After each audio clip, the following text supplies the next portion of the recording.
अस्सलाम वालेकुम, मेरा नाम है दानिश मकसूद और आप देख रहे हैं मेरा YouTube channel Dawn News editorials. आज है 6 फरवरी 2020 और आज मैं आपसे डॉन का एडिटोरियल शेयर कर रहा हूं उर्दू तर्जुमे के साथ, वो है मुस्लिम वॉइस। अच्छा, अब ये पूरा एडिटोरियल जो है इसमें आप देख सकते हैं मैंने हाईलाइट किए हुए हैं जो भी मुझे मुश्किल लफ्ज़ लगे थे। तकरीबन कोई मेरे ख्याल में 23 या 24 कोई वर्ड्स हैं। इसके अगर आपने मीनिंग्स देखने हैं हाईलाइटेड वर्ड्स के तो आप ये मैं ऐप आपको बता रहा हूँ WPS ऑफिस, इसको डाउनलोड करके प्ले स्टोर से इस हाईलाइटेड वर्ड्स के मीनिंग्स देख सकते हैं। इसके अलावा मेरा यूट्यूब चैनल है youtube.com/DonNewsEditorials। यहाँ पे आप अगर आपने HD में वीडियोस देखनी है तो वहाँ पे जाके चेक कर सकते हैं। अच्छा, अब आते हैं एडिटोरियल की जानिब। अब इसमें ये कहा गया है मुस्लिम वॉइस। अब इसका क्या मतलब हो गया, एक मुस्लिम की आवाज़। अब यहाँ पे मुस्लिम किसी एक बंदे की बात नहीं हो रही, यहाँ बात हो रही है हमारे पास पूरी जो हमारी उम्मा है, पूरी मुसलमान उम्मा, उसकी बात हो रही है, उसकी आवाज़ के बारे में बात हो रही है। और ये क्या बात हो रही है, उन्होंने कहा कि जब स्टार्ट करते हैं when prime minister Imran Khan laments the absence of a Muslim voice in the world. उन्होंने कहा जब इमरान खान क्या करते हैं, लेमेंट्स करते हैं। लेमेंट्स क्या करते हैं, किसी बात पे अफसोस का इजहार करना, एक्सप्रेस रिग्रेट और डिसअपॉइंटमेंट अबाउट समथिंग। सिमिलर आता है बेमोन, बिवेल। उन्होंने कहा जब इमरान खान जो है वो एक अफसोस का इजहार करते हैं किस चीज़ पे, the absence of a Muslim voice. Absence होता है किस चीज़ की गैर मौजूदगी, मतलब किसी चीज़ का ना होना। इमरान खान अफसोस करते हैं किस चीज़ के ना होने पे, मुस्लिम वॉइस इन द वर्ल्ड, एक पूरी आवाज़ जो मुसलमानों की आवाज़ हो, एक आप कह रहे हैं कंबाइन सारों की मिल के एक आवाज़ हो, तो इस बात पे अफसोस करते हैं कि ऐसा नहीं है। ही रेजेज एन इशू, वो एक ऐसा इशू मुद्दा उठाते हैं, डेट डिमांड्स, जो कि डिमांड करती है क्या चीज़, प्रोफाउंड एनालिसिस। प्रोफाउंड होता है गहरा एनालिसिस, कि हमें बड़ी डिटेल में जाके इस मालूम करने की ज़रूरत है भाई क्या वजह है कि पूरी दुनिया में जो है वो मुसलमानों की एक आवाज़ नहीं है, क्यों वो आपस में बटे हुए हैं, इत्तेफाक नहीं है आपस में उनका। Speaking to a Malaysian think tank in Kuala Lumpur on Tuesday, और किधर से बात करते हैं, किन से बात करते हैं, उनका मलेशियन थिंक टैंक है और कहाँ पे, इन कोलालमपुर, और कब, ऑन ट्यूसडे। उनके ट्यूसडे को कोलालमपुर में मलेशियन थिंक टैंक से बात करते हुए इमरान खान ने क्या कहा, mister Imran Khan refer to disasters that had struck some key Middle Eastern states. उन्होंने रेफर किया, मतलब इशारा किया कि इस जानिब डिजास्टर्स जो एक बड़े अफसोसनाक वाक़यात हुए थे, कहाँ पे, that had struck some key Middle Eastern states, और कहाँ पे वक़ूफ़ पज़ीर हुए थे, की होता है इंपॉर्टेंट, की मिडल ईस्टर्न स्टेट्स। उन्होंने कहा यहाँ पे जो इंपॉर्टेंट मिडल ईस्टर्न स्टेट्स थी वहाँ पे अफसोसनाक ये डिज़ास्टर हुए थे, और क्या उन्होंने साथ अफसोस का इजहार किया, एंड रिग्रेटेड यानी अफसोस का इजहार किया, regretted the Muslim countries inability. उनका मुसलमान ममालिक की जो है वो इनएबिलिटी क्या होता है, एबिलिटी होती है कुछ चीज़ आप में करने की ताकत हो, और इस तरह इनएबिलिटी हो जाता है कोई चीज़ आप ना कर सकते हो, the state of being unable to do something. Similar आया था लैक ऑफ एबिलिटी, इनकेपेबिलिटी। उन्होंने कहा इस चीज़ पे अफसोस का इजहार किया, किस चीज़ पे, कि मुसलमान ममालिक की जो इनएबिलिटी है क्या करने का, टू फोर्ज यूनिटी, कि वो आपस में जो है वो इत्तेहाद कायम नहीं कर, फोर्ज क्या होता है, टू मेक और प्रोड्यूस समथिंग। उन्होंने कहा कि वो आपस में जो है वो इत्तेहाद नहीं कायम कर सके, तो इस पर उन्होंने वो अपना अफसोस का इजहार किया। How can, let us ask frankly, उनका किस तरह, बड़े मतलब कैंडिडेट तरीके से आप उससे मतलब हम पूछें कि भाई क्या, किस तरह हम, लेट अस आस्क फ्रेंकली, कि हम पूछें कि क्या किस तरह हम कर सकते हैं क्या चीज़, the Muslim world have one voice, कि किस तरह मुसलमान ममालिक पूरे आप मुसलमान हैं उनकी एक आवाज़ हो सकती है, when there are among the states. उनका जब आपस में मुस्लिम स्टेट्स में क्या है, डिफरेंसेस हैं। डिफरेंसेस क्या होते हैं, आपस में इख्तलाफात हैं। They do not remain confined to the realm of diplomacy, और वो महदूद, कन्फाइंड का होता है महदूद रहना, और वो महदूद नहीं रहते, to the realm of, realm क्या होता है हमारे पास, फील्ड और डोमेन, मतलब वहाँ तक महदूद नहीं रहते। डोमेन आ गया, मतलब स्फीयर आ गया, कि रियल्म ऑफ डिप्लोमेसी मतलब सफारतकारी वहाँ तक महदूद नहीं रहते, but spill over into ferocious multilateral Wars. But spill over यानी कि वहाँ तक महदूद नहीं है, बल्कि कहाँ तक चले जाते हैं, फेरोशियस मल्टीलैटरल वॉर्स। बायलैटरल होता है दो ममालिक के दरमियान वॉर हो रही हो, मल्टीलैटरल वॉर्स होते हैं जहाँ दो से ज़्यादा ममालिक इन्वॉल्व हो जाते हैं। फेरोशियस होते हैं कि बहुत, आप इसको कह लें very great, extreme, similar, intense, extreme, मतलब शदीद वॉर्स जारी हैं, मल्टीलैटरल वॉर्स हैं, किन के दरमियान, मुस्लिम जो है वो ममालिक उनके दरमियान। और इसमें वो कह रहे हैं कि किस तरह एक आवाज़ हो सकती है जब मुसलमान ममालिक आपस में ही लड़ रहे हैं, सिर्फ दो ममालिक की दरमियान ही नहीं हो रही, उसमें काफ़ी आपने देखा होगा कोई किसी एक दो मुस्लिम ममालिक की लड़ाई हो रही हो तो बीच में कोई तीसरा फरीक भी शामिल होता है जो एक सपोर्ट कर रहा होता है उसकी, तो उन्होंने कहा किस तरीके से एक आवाज़ हो सकती है जब आपस में मुसलमान एक दूसरे से लड़ने पर लगे हुए हैं। प्रिसाइसली क्या होता है, इन एग्जैक्ट टर्म्स विदाउट वेकनेस, बिल्कुल मतलब अभी जिस तरह अभी की वो बात करें प्रिसाइसली एट दिस मोमेंट कि अभी बिल्कुल इसी मौके पे Muslims are shedding each other's blood in 3 countries. उनका मुसलमान जो है वो बहा रहे हैं क्या, ब्लड, खून, कहाँ पे, इन 3 कंट्रीज, 3 ममालिक में। और वो कौन कौन से ममालिक हैं, सीरिया, यमन एंड लीबिया। और फिर क्या है वहाँ पे, with hundreds of thousand kills, उनका वहाँ पे सौ की और हज़ारों की तादाद में है लोग मारे जा चुके हैं। मेम्ड क्या होता है, wound or injure a person or animal so that part of the body is permanently damaged। उन्हें कहा जब आप किसी को ज़ख्मी जब कर देते हो और उससे जो उसके बॉडी पार्ट है परमानेंटली हमेशा के लिए नाकारा हो जाता है तो उसको हम कहते हैं मेम। तो उन्हें कहा काफ़ी हज़ारों की तादाद में लोग मर गए हैं ये इन 3 ममालिक में, मेम हो गए हैं यानी कि जिससे कोई हिस्सा इनका नाकारा हो गया, परमानेंटली डैमेज हो गया, और रेंडर्ड होमलेस। और यह क्या है कि इतनी ज़्यादा वहाँ तबाही हुई है कि वो रेंडर्ड होमलेस यानी कि वो बेघर हो गए हैं। सब non Muslim powers are indeed involve in these tragedies. उन्होंने कहा ये नहीं कि सिर्फ मुसलमान ममालिक के एक दूसरे के ख़िलाफ़ इस तरह का महाज इन्होंने खोला हुआ है। उन्होंने कहा ये नॉन मुस्लिम पावर्स हैं वो इंडीड वाकई वो शामिल हैं, इन्वॉल्व हैं किस में, इन दीज ट्रेजिडीज़ के इस तरह ये खून बहाने में और इतने जुल्म करने पे जो है वो शामिल हैं। लेकिन but their roles have been marginal, और लेकिन हम उनका क्या कह सकते हैं, उनका रोल क्या है, मार्जिनल क्या होता है, minor and not important not central, के इतना ख़ास ना हो तो उसको हम कहते हैं मार्जिनल। तो उनका इनका मार्जिनल नहीं है। तो ये एक बात कहना कि जी मुसलमानों की आवाज़ नहीं है, तो इसके पीछे भी है वो मुसलमान ही शामिल हैं। तो क्योंकि वो ही आपस में जब लड़ रहे हैं और खून सारे बहा रहे हैं तो मुसलमान ही मुसलमान का खून बहा रहा है, तो फिर हम किस तरह कह सकते हैं कि पूरे दुनिया में है मुसलमानों की एक आवाज़ हो सके। Most of the fighting being done by armies and militant outfits which are Muslim. उनका ज़्यादातर ये फाइटिंग हो रही है, जंग हो रही है किसके दरमियान, आर्मीज़ के दरमियान और मिलिटेंट आउटफिट्स के दरमियान, और वो सारे क्या हैं, मुस्लिम हैं, मुसलमान हैं। और आगे क्या बता रहे हैं, in Yemen 2 major Muslim oil powers have been locked in a devastating 4-year-old war. उन्होंने कहा यमन में जो है वो 2 मेजर बड़ी जो है मुस्लिम ऑयल पावर्स जिनके पास ये ऑयल की पावर्स हैं वो शामिल हैं किसमें, have been locked in a devastating 4-year-old war. वो जो है वो वहाँ पे क्या है 4 सालों से हो रही है, डेवास्टेटिंग बिल्कुल तबाही ले आती है चीज़, उसको डेवास्टेटिंग बोलते हैं। उनका डेवास्टेटिंग 4-year वॉर जो है वो जारी है इन 2 मुल्कों में ऑयल पावर्स के दरमियान, विच हैज़ पॉपराइज्ड क्या होता है, make very poor impoverish the party pauperised the country while claiming to be empowering its people. तो उन्होंने कहा है कि उसने पॉपराइज कर दिया यानी बहुत गरीब कर दिया किसे, the Arab world's poorest country. और इसने क्या किया है, जो अरब वर्ल्ड का जो सबसे गरीब मुल्क था उसे क्या है वो पॉपराइज कर दिया, बिल्कुल ही उसको क्या कह सकते हैं, बिल्कुल ही आप कहते हैं गुर्बत के आखिरी दहाने तक ले गए, इम्पावरिश कर दिया। और क्या इसके साथ क्या किया है, एक तो एक बिल्कुल इनको गरीब कर दिया, और दूसरा क्या है, लीविंग ओवर 100,000 डेड, और साथ ही 1 लाख से ज़्यादा लोग जो हैं वहाँ पे मर भी गए हैं। और उसमें क्या है 12,000 ऑफ देम सिविलियंस, यानी कि 1 लाख में से 12,000 क्या थे, वो शहरी थे, सिविलियंस थे। Nothing highlights the extent of mutual hostility more than the Saudi decision to not allow Iran to attend the OIC's Jeddah meet, which was to give its reaction to President Donald Trump's deal of the century hoax on Palestine. उनका nothing highlights, कोई भी ये चीज़ जो है वो इतना उसको नुमाया नहीं करती, क्या the extent of mutual hostility, जो एक्सटेंट है कि कहाँ तक ये लोग ये हैं एक दूसरे मतलब इन लोगों के दरमियान इत्तेहाद नहीं है, वो क्या चीज़ नहीं जाहिर करती, हाईलाइट करती, नुमाया करती, more than the Saudi decision. और उनका सऊदी डिसीजन जो था टू नॉट अलाउ ईरान, जिस पे उन्होंने इजाज़त नहीं दी ईरान को कि वो क्या करे, अटेंड करे, शिरकत करे किसमें, OIC's जद्दा मूट। OIC क्या है, ऑर्गेनाइजेशन ऑफ इस्लामिक कॉपरेशन, ठीक है, ये आप पढ़ लीजिएगा डाउनलोड करके WPS ऑफिस में। उन्होंने कहा ये OIC जो जद्दा मूड था उसमें उनको नहीं इजाज़त दी सऊदी ने किसको, ईरान को, कि वो शिरकत करे, which was to give its reaction, जिसमें रिएक्शन दिया जाना था या किस चीज़ में, किस चीज़ के बारे में, to president Donald Trump's deal of the century hoax on Palestine. कि प्रेसिडेंट डोनाल्ड ट्रम्प की deal of the century hoax ये बिल्कुल एक तरह का ड्रामा था, डिसेप्शन थी, फ्रॉड थी, किस चीज़ पे, पैलेस्टाइन पे। तो उस बारे में मौक़िफ़ दिया जाना था, रिएक्शन दिया जाना था, तो लेकिन सऊदी ने क्या ईरान को मना कर दिया OIC से।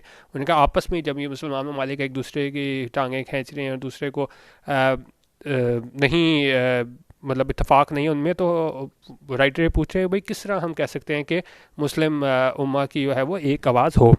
As for India held Kashmir, अब ये एग्जांपल्स दे रहे हैं, पहले उन्होंने ये एग्जांपल दी है सऊदी ईरान की कॉन्फ्लिक्ट की, और दूसरी फिर एग्जांपल दे रहे हैं as for India held Kashmir के वहाँ पे जो हमारे पास मकबूजा कश्मीर की बात हो रही है, not only has a Muslim world, उनका ना सिर्फ मुस्लिम वर्ल्ड यानी मुस्लिम जो वर्ल्ड है जहाँ पे मतलब मुसलमान आबाद हैं वो, with the exception of Turkey and Malaysia. उन्होंने कहा क्योंकि ज़ाहिर है टर्की और मलेशिया तो मतलब ये ख़िलाफ़ बोले थे, ये जो इंडिया ने ये स्पेशल स्टेटस भी ख़त्म किया था कश्मीर का, तो with the exception of Turkey मतलब कि तमाम मुस्लिम वर्ल्ड में से उन्होंने कहा सिर्फ इनको निकाल के टर्की और मलेशिया को largely kept its lips sealed, यानी कि वो बिल्कुल उन्होंने खामोश रहे, और इस पे उन्होंने ये जुल्म इतना हुआ मकबूजा कश्मीर में लोगों के ख़िलाफ़, तो टर्की और मलेशिया के अलावा कोई भी मुस्लिम उम्मा में से कोई इनके ख़िलाफ़ नहीं बोला इंडिया के ख़िलाफ़। वन गल्फ़ कंट्री, उन्होंने कहा एक गल्फ़ कंट्री ने तो यहाँ तक किया कि that has actually called India's annexation of the occupied territory its internal matter. Annexation क्या होता है? एनेक्सेशन होता है the action of annexing something specially territory, आप किसी टेरिटरी को अपने साथ शामिल कर लेते हो तो उसका एनेक्सेशन बोलते हैं। उन्होंने कहा एक गल्फ़ कंट्री ने तो यहाँ तक किया कि उन्होंने कहा कि इंडिया ने एनेक्स किया है किसको? ऑक्यूपाइड टेरिटरी को, इट्स इंटरनल मैटर, उन्होंने कहा ये उनका अंदरूनी मामला है। While last year the then Indian foreign minister was invited as a guest of honour to an OIC meeting in the UAE, और एक और उन्होंने वाक़या बताते हुए बताया है कि किस तरह हम एक्सपेक्ट कर सकते हैं कि मुसलमानों की एक आवाज़ हो, जब क्या किया था ऑफ द देन यानी उस टाइम के जो थे इंडियन फॉरेन मिनिस्टर, उसको वॉज इन्वाइटेड, उसे इन्वाइट किया गया, किस तरह इन्वाइट किया गया? As a guest of honour, मेहमान खसूसी के तौर पे इन्वाइट किया गया, और कहाँ? To an OIC meeting in the UAE। अब OIC तो देखें जी क्या है, जिस तरह मैंने आपको ऊपर बताया था कि ऑर्गेनाइजेशन ऑफ इस्लामिक कॉर्पोरेशन, उन्होंने कहा वहाँ पर जब आप उसको चीफ गेस्ट के तौर पर बुला रहे हो इंडियन फॉरेन मिनिस्टर को UAE में एक मुस्लिम मुल्क होते हुए, तो यहाँ पे वो बता रहे हैं कि भाई वो किस तरह फिर हम एक्सपेक्ट कर सकते हैं कि मुसलमानों की वो आवाज़ हो, इनका आपस में इत्तेहाद नहीं है, और जो उन पर जुल्म कर रहा है तो उन्हीं को ये है वो क्या कर रहे हैं? गेस्ट ऑफ ऑनर के तौर पे बुला रहे हैं। आगे देखते हैं। While this narration of Muslim frailty is geopolitical, उन्होंने कहा ये जो है नरेशन, ये वाक़यात सारे बताए हैं। मुस्लिम फ्रेलिटी क्या होता है? ये ऊपर जगह नहीं थी फ्रेलिटी से, ये मैंने नीचे लिखा है यहाँ पे, इसका फ्रेलिटी का मतलब हिंडेड के ऊपर ये हाईलाइटेड निशान हुआ है, यहाँ पे आप दबाएंगे तो आपको फ्रेलिटी का मतलब मिल जाएगा। फ्रेलिटी होती है the condition of being weak and delicate. उन्होंने कहा ये जो हम वाक़यात बताए हैं, ये कमज़ोरियाँ बताई हैं मुस्लिम फ्रेलिटी की, इज़ जियोपॉलिटिकल। जियोपॉलिटिकल क्या होता है? ये भी ये द पे लगाया हुआ है, जियोपॉलिटिकल रिलेटिंग टू पॉलिटिक्स, उन्होंने कहा पॉलिटिक्स से मुतालिक। उन्होंने कहा ये सारे वाक़यात आपको बताए हैं ये क्या है? पॉलिटिक्स से मुतल्लिक है, लेकिन हमें ये भी देखना चाहिए, let us not fail to examine the socio economic causes. उन्हें कहा सिर्फ सियासी नहीं, हमें क्या देखने चाहिए? सोशो इकनॉमिक कॉजेज़ भी देखने चाहिए। सोशो इकनॉमिक होते हैं, the definition of socio economic is relating to both economic and social factors. An example of something socio economic is a person's class in society. और यहाँ पे हमारे पास क्या आ गया? ठहर जाएँ, सोसाइटी सोशो इकनॉमिक पे थे हम। In society based on how much money he makes. तो उन्होंने कहा ना सिर्फ सियासी बल्कि सोशो इकनॉमिक कॉजेज़ भी हमें एग्जामिन करने पड़ेंगे, वो भी मुशाहिदा उनका करना पड़ेगा। विच हैव हिंडर्ड क्या होता है?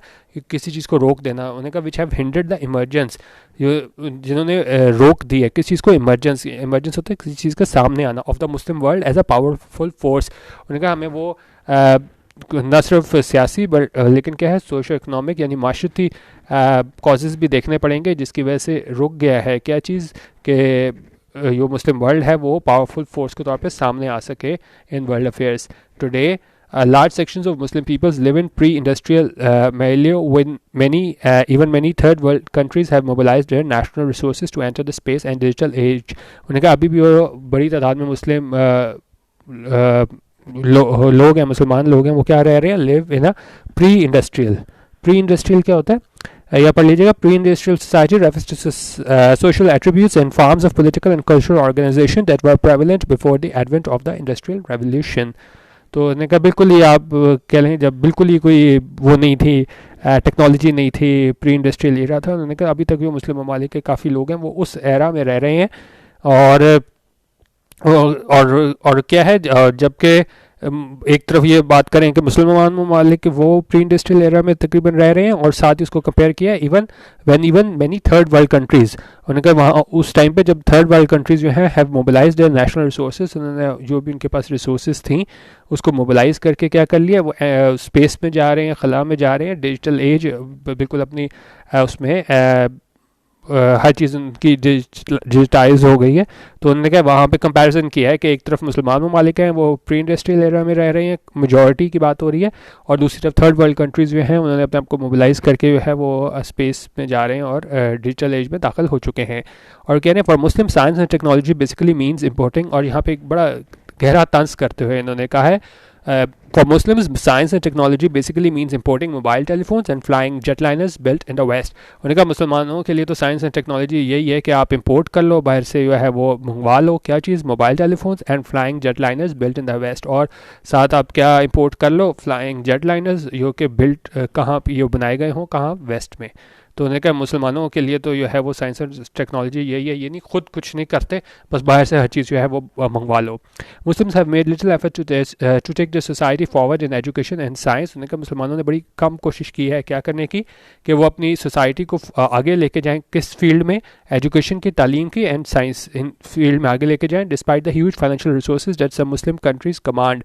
और कमांड क्या होता है, कमांड होता है ग्रास ग्रिप्स, यानी कि उनके कब्जे में है इतनी चीज़ें। उन्होंने कहा despite the huge financial resources, उन्होंने कहा ठीक है बाज़ इसमें काफ़ी ऐसे मुसलमान ममालिक में हैं जिनके पास बहुत ज़्यादा क्या है, फाइनेंशियल रिसोर्सेज है, यानी कि उनके पास बहुत पैसा है, that some Muslim countries command. उन्होंने कहा क्योंकि कुछ मुस्लिम ममालिक में हैं उनके पास काफ़ी पैसा है, लेकिन उसके बावजूद भी जो है वो तालीम और साइंस की तरफ तवज्जो नहीं देते।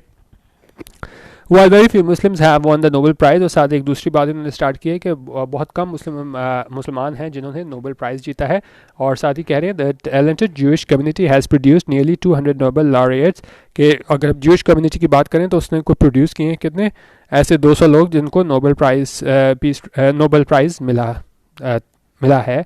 Thus, a community which constitutes a tiny percentage of the world's population has bagged 20% of all Nobel Prizes। उन्होंने कहा वो ऐसी कम्युनिटी जो कॉन्स्टिट्यूट होती है, ये मुश्तमिल है क्या, अ टाइनी परसेंटेज जो बहुत जिसका थोड़ा तनासुब हो ऑफ द वर्ल्ड्स पॉपुलेशन। उन्होंने कहा वो कम्युनिटी जिसको बहुत थोड़ा तनासुब है पूरी वर्ल्ड पॉपुलेशन में, अगर हम देखें हैज़ बैग मतलब इसने हासिल किए हैं क्या, 20% of Nobel prizes.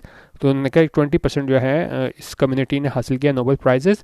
Israel's tally being 12, और उसने कहा इसराइल की टेली अगर हम बात करें कि उन्होंने कितने उनको मिले हैं नोबेल प्राइज़, तो वो कितने हैं, 12।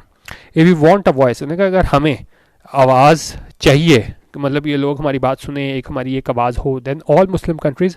अब ये सोल्यूशन बता रहे हैं कि अगर वाकई हमें आवाज़ चाहिए, एक तो उन्होंने ऊपर सारी बातें बताई हैं कि जी हमारा किधर किधर मुस्लिम ममालिक में ही आपस में नहीं बनती, आपस में एक दूसरे की जड़ें काट रहे हैं, फिर अगर दो मुस्लिम ममालिक की जंग हो रही है तो साथ तीसरा उसमें वो शामिल हो रहा है, मल्टीलैटरल वॉर हो रही है तो वो तीसरा भी मुसलमान है, फिर हम ये उसके बाद शिकायत करना, गिला करना कि नहीं जी गैर मुस्लिम क़ुव्वतें इसमें शामिल हैं। जिस तरह उन्होंने इंडियन हेल्थ कश्मीर में उसकी बात की कि कोई हमारे पास दो मुल्कों के अलावा किसी मुल्क ने वो हिमायत नहीं की, इसके अलावा इंडियन हेल्थ कश्मीर में ये जुल्म हुआ, उसमें भी उन्होंने कहा एक गल्फ कंट्री ने यहाँ तक कह दिया कि भाई ये इनका आपस में इंडिया का इंटरनल मैटर है। तो उन्होंने कहा कि ये इन सब बातों के बाद अगर हमें आवाज़ चाहिए अपनी एक मुश्तरका आवाज़, then all Muslim countries must first set their house in order.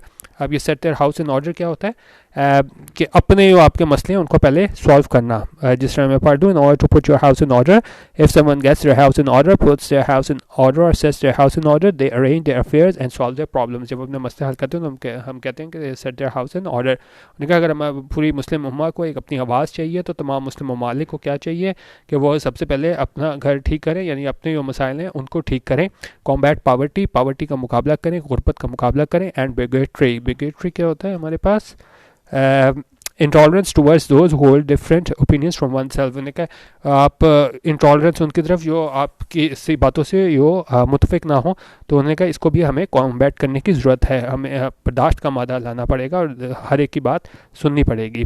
Create, और साथ हमें क्या करना पड़ेगा, क्रिएट एगैलिटेरियन एंड डेमोक्रेटिक सोसाइटीज़। एगैलिटेरियन क्या होता है, एक ऐसी सोसाइटी हमें बनानी पड़ेगी बिलीविंग इन और based on the principle that all people are equal and deserve equal rights and opportunities.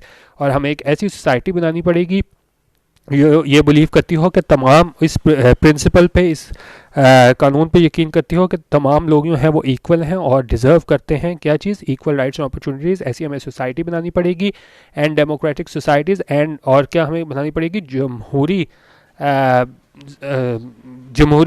Society ये बनानी पड़ेगी जहाँ पे क्या हो, हर फैसला जो है वो जमहूरी तर्ज पे हो और डिक्टेटरशिप ना हो। ये बता रहे हैं कि इसको मैं दोबारा इसको कहता हूँ। एक तो उन्होंने कहा कि हमें हाउस एंड ऑर्डर इसको सेट करना पड़ेगा, पावर्टी गुर्बत का मुकाबला करना पड़ेगा, बेकेट्री इसका मुकाबला करना पड़ेगा, एगलिटेरियन और डेमोक्रेटिक सोसाइटीज़ हमें बनानी पड़ेंगी, और make a determinant bid to achieve all round progress. और हमें एक डिटर्मिनेंट होता है कि एक डिटर्मिनेशन के साथ, एक बिल्कुल अपने इरादे के साथ जो है वो क्या कोशिश करनी पड़ेगी हासिल करने की, all round progress in science, हमें साइंस में जो है वो तरक्की करने की कोशिश करनी पड़ेगी। ये सारे सोल्यूशन बताए थे कि क्या क्या करना पड़ेगा अगर हम चाहते हैं कि हमारी भी मुस्लिम उम्मा की भी एक आवाज़ हो। और आखिरी लाइन जो है वो ये इन्होंने बड़े उसमें मतलब आप कह लें बड़ी इसकी अहम लाइन जो है वो ये है कि a people who depend on aid hardly deserve a voice. उनका लोग जो क्या है वो डिपेंड करते हैं किस चीज़ पे, एड पे, यानी कि आप कोई भी किसी से इमदाद पे डिपेंड करते हैं, हार्डली डिज़र्व अ वॉइस। तो उन्होंने कहा वो फिर नहीं, ज़ाहिर है वो नहीं डिज़र्व करते कि क्या कि उनकी आवाज़ हो, क्योंकि ज़ाहिर है जब आप लोगों से मांगेंगे करेंगे तो आपका बिल्कुल जो है वो सर शर्म से झुका ही रहेगा और आपकी क्या है वो आवाज़ नहीं होगी जब आप एड पे ही डिपेंड कर रहे होंगे। यानी इसलिए वो कह रहे हैं राइटर कि हमें साइंस और दूसरी चीज़ों पे जो है वो तरक्की लानी पड़ेगी, प्रोग्रेस लानी पड़ेगी, क्योंकि अगर हम इसी तरह ही मांग मांग के गुजारा करते रहे तो फिर हम बिल्कुल डिज़र्व नहीं करते, हम बिल्कुल इस अहल नहीं है कि अब दुनिया में हमारी भी मुस्लिम उम्मा की भी कोई आवाज़ हो। तो ये था एडिटोरियल आज का। बाकी इसके अलावा आप जो है इसका PDF डाउनलोड कर लीजिएगा। फेसबुक पेज हमारा की ओपिनियन है, ग्रुप की ओपिनियन है, और जो है आप उसमें यूट्यूब पे डॉन न्यूज़ एडिटोरियल्स सर्च कर सकते हैं। वीडियो देखने का बहुत शुक्रिया। अल्लाह हाफिज़ और पाकिस्तान जिंदाबाद।